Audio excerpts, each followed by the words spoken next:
You ask Tiger to solve. This deals with linear equations with one unknown.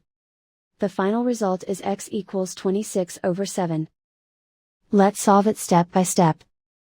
Simplify the expression. Group like terms. Simplify the arithmetic. Group all constants on the right side of the equation. Add 52 to both sides. Simplify the arithmetic.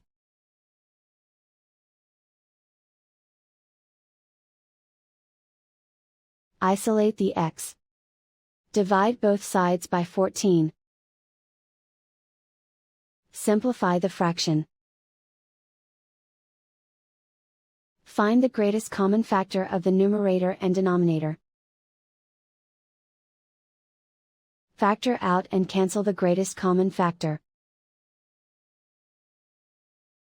And so the final result is x equals 26/7.